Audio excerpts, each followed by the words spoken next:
During the early part of April, 1942, Donald Fearn, a 23-year-old railway mechanic living in Pueblo, Colorado, sat in his tan-colored Ford sedan and watched night after night as a bevy of pretty young girls departed from a nursing class.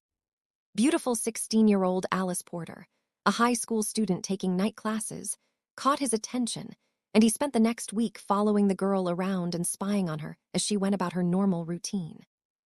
Donald Fearn and victim Alice Porter, 1942.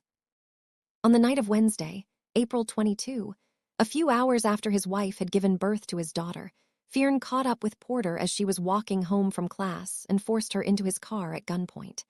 He then drove 25 miles outside of Pueblo to an abandoned ranch house where he took her inside and beat as he tried to rip off her clothes.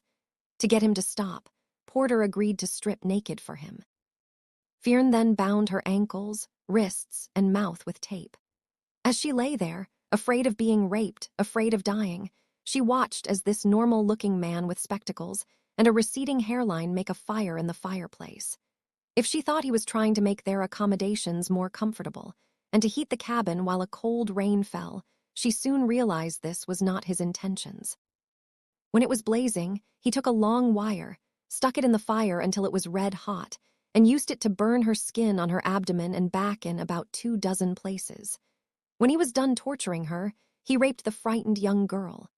Still not finished, he crushed her skull with a hammer, then shot her twice in the head with a .32 pistol to end her suffering. When it was time to go, he burned some of her clothes in the fireplace and threw her body into a nearby cistern. But he had taken too long. By the time he left sometime after midnight, the cold, steady rain had turned the dirt roads into a soupy mud. A short distance from the cabin, he got stuck and was forced to walk several miles to find a garage with a tow truck that could pull him out. The owner had to be roused out of bed at 4 a.m. When Alice was abducted from a Pueblo street, her screams attracted the attention of a neighbor who spotted a light-colored Ford driving away. On April 26, 4 days after she disappeared, news reached the tow truck driver that police were looking for a light-colored Ford in connection with the abduction of a young girl on the same night. He had towed a light-colored Ford out of the mud. The driver then contacted police and led them to the desolate road where he pulled the car out. Locals then directed their attention to the abandoned ranch house. Inside, lawmen found remnants of a young woman's clothes in the fireplace and blood stains. They also found Fearn's torture kit, which included scissors, pliers, baling wire, and a shoemaker's awl, similar in appearance to an ice pick, from which they were able to collect a partial fingerprint. When they searched the property for more clues, they spotted the cistern that concealed Alice Porter's tortured remains with its disfigured skull. Later that same day, Fearn's car was located in a Pueblo car wash where it was waiting to be washed. Fearn was identified, approached, and asked to come to the police station. There, detectives took his fingerprints and quickly matched them with the print lifted from the handle of the shoemaker's awl. When the matching prints were shown to him, he quickly confessed, stating, "I just went wild, I guess." To protect him from an angry mob outside the jailhouse, Fearn had to be transferred immediately to the state prison in Cannon City. Although Fearn confessed in written statement, he pled not guilty by reason of insanity and cited sadism as his mental illness. During his trial held in June, less than 2 months after the murder, Fearn revealed that since he was 6 years old, he had fantasized about torturing people.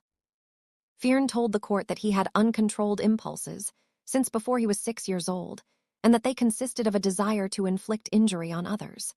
The Associated Press reported on June 11. The impulses, he said, grew more intense as years passed and became frequent when he was 12 or 13 years old. Later, they became continuous, causing him worry, depressed attitudes, and dreams from which he awoke at night from perspiration. Always, he said, he dreamed he had tortured someone. The jury found Fearn sane, and he was sentenced to death. He rejected any effort to appeal his death sentence and made it clear he wished to die. As the day of his execution approached, Fearn welcomed his fate in statements made to guards, which were later written down. "I'm ready, and they can hurry up if they want to. I ask no mercy. I deserve to die. I am better out of the way because I am a nuisance when that urge comes, he stated. Fearn's wish was granted, and he was executed in the Colorado gas chamber at 8:05 p.m. on October 23, just 6 months and 1 day after he brutally murdered Alice Porter. He left behind a wife and 2 children.